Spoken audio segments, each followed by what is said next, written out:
Charlie, do I need to take my COVID test before the sailing date? Great question. If you are a fully vaccinated adult, you can take your test up to 2 days before your cruise, not counting the day you set sail. So if your cruise leaves on a Saturday, then you can take your test on either Thursday or Friday or even Saturday. If you have unvaccinated children, they can take the test up to 3 days before the cruise. So leaves on Saturday, it could be on either Friday, Thursday, or Wednesday, but they can't. The unvaccinated kids cannot do the test on the day of your cruise. Kids can only do a PCR test. You can do, as a vaccinated person, can do PCR or antigen. I recommend you do the antigen test because the results come back a lot faster. Hopefully that answers your question right there. What's the best thing on Harmony of the Seas and food? Izumi hibachi is fantastic. 150 Central Park, two of my favorites right there. The best thing on Harmony? Boy, that's a loaded question. I mean, you've got Grease, the Broadway musical. It's hard to go wrong with that. You've got a great show in the Aqua Theater, the Fine Line.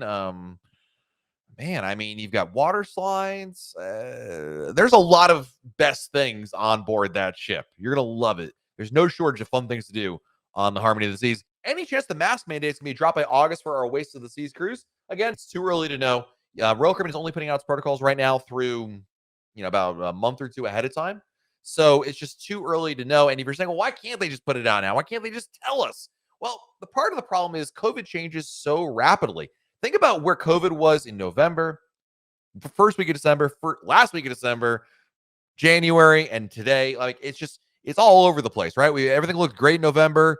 Then we had Omicron, and then now we're back to it looks like we're on the downswing from that. So it's just they can only play this a little bit at a time going forward. My advice to anybody who has a cruise in 2022, or heck, even 2023, you should assume the protocols that we have today are going to be the protocols going forward.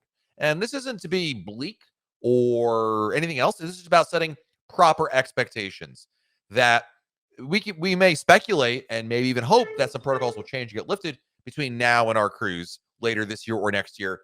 But until they say something, you've got to assume this is going to be the case. That way, you're setting, I think, the proper expectations for yourself. So you're not getting your hopes up too bad. And if they do get better, well, then that's great news, right?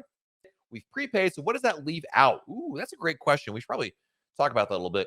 So when you prepay gratuities, that covers your stateroom attendant and your dining room staff, Dave and Sherry. So your stateroom attendant's covered, your dining room staff is covered. You're good there. When you purchase anything, like you purchase a drink on board, if you go to a bar and you order a beer, you'll see in the receipt the line item for the drink and then a service charge. That's the gratuity. It's automatic, nothing extra for you to do. But that gratuity is still extra compared to your prepaid gratuity, because again, the prepaid gratuity is just for the dining room staff and the stateroom attendant.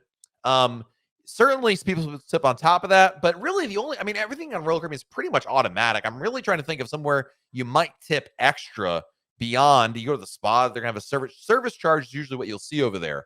So I hope that makes sense of what the prepaid gratuity is versus something else. If you buy a dining package, if you buy a drink package, that has a service charge associated with it, and that covers your gratuity, so you're good to go with that as well. How many clothes do you take on a 12-day cruise? Oh boy.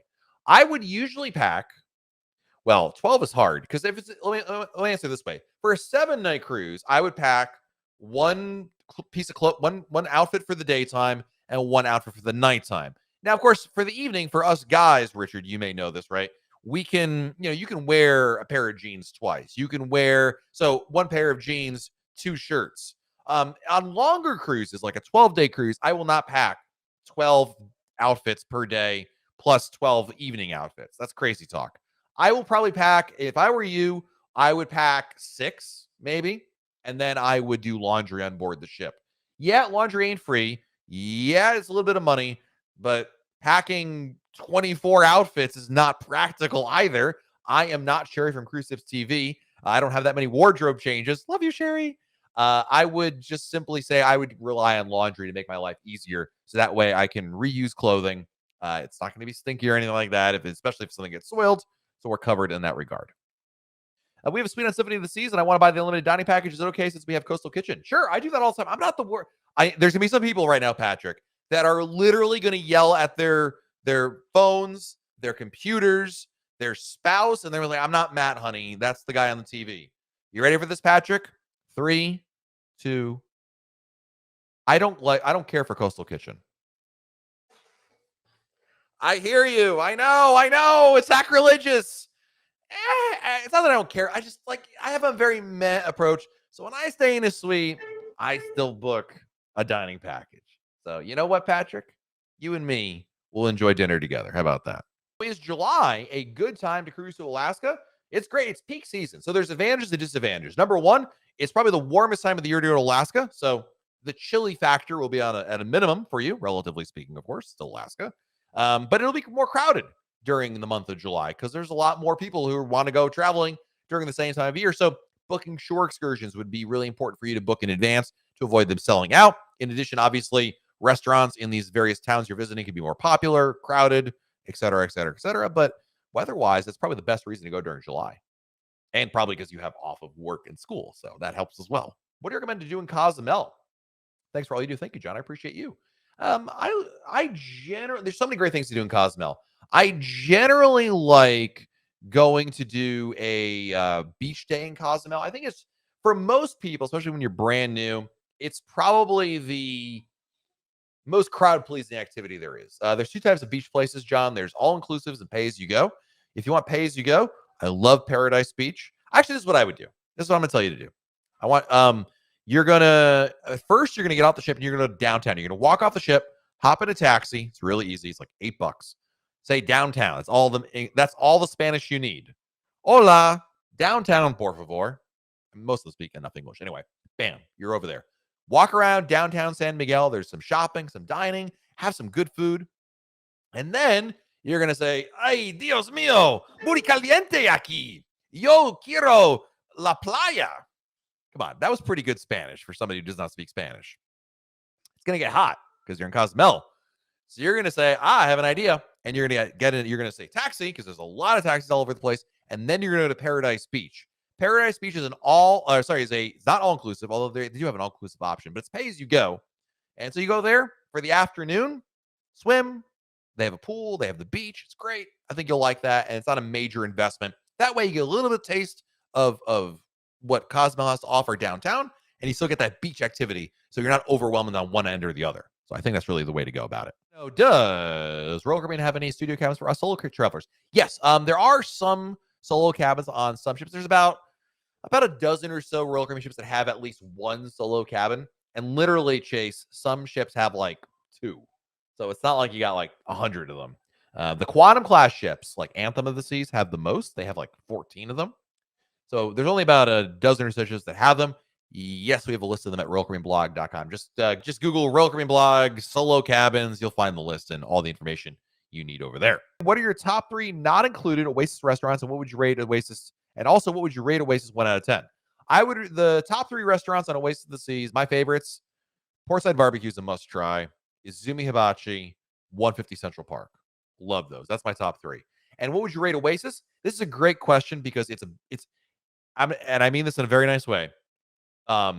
It's a great question because it's a bad question. What do I mean by that? Reviews of cruise ships are completely irrelevant. They mean nothing. And what I mean by that is one person's experience is not necessarily going to be anything indicative of your experience. Cruise ships are not like movies or even restaurants where it's very narrow focus and you kind of all have the same experience. I mean, we could both go on Oasis and I could sit in my room every single day, never leave, just sit in my room, order room service, right? And you could go and do like a bunch of different things. My example is ridiculous, right? But what I do on the ship is not going to be the same that you do on the ship. You're going to do different activities, different times, different places. I'm going to do different ones. So they're not the same. It's not. The answer to your question is it's 10 out of 10 because your experience is going to vary. So it's ultimately irrelevant what anyone else's experience is on board a ship because it's always going to be subjective. It's always going to be based on what their preferences are, what they do. But there is absolutely wonderful potential for an amazing cruise vacation on board Oasis of the Seas. I think more often than not, you'll probably have a great one on there. what do you recommend I should do in Nassau? I go on my first cruise next week on Mariner. Nice, dude. I would say if your first cruise is Nassau, what would I recommend you do? Well, I would definitely book a short excursion in advance, Devin. Nassau is definitely a port where you want to have a plan. You don't want to just a lot of people just walk off and kind of wing it. I don't recommend that. It's not the best port for that. I think in general, you're probably going to want to do a beach aquatic activity. I can recommend Blue Lagoon. I went there pre-pandemic, and I've heard a lot of good things also about Pearl Island. Both of those are booked through Royal Caribbean, and those are great to do. So I would recommend maybe taking a short excursion to one of those two places. I think you'll probably have a very, very nice time. So should we be concerned about the new CDC guidance?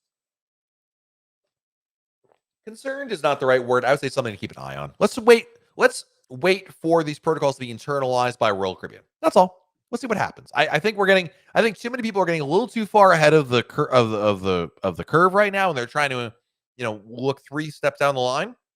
Again, I remember when the original protocols came out in 2020 or early 21. I forget exactly when they came out, and they were way worse than they ever actually were on the cruise ships. I'm not saying anything about what they are currently. I'm just saying these are not written in stone. The cruise industry has already lashed out at the CDC for this. There's so much happens behind the scenes between the cruise lines and the CDC that I just simply am not going to, it's not all public knowledge. So we get very low visibility. That's me making an iceberg, and I went for a different metaphor. We have very little visibility for what may or may not happen. So let's not get, just something to keep an eye on. I think that's fair. Thank you all so much for joining us here. We're live every Monday right here on YouTube. Come join us. I'll be back again next week. Yes, after I got off a cruise ship again, talking more Royal Caribbean with all of you guys.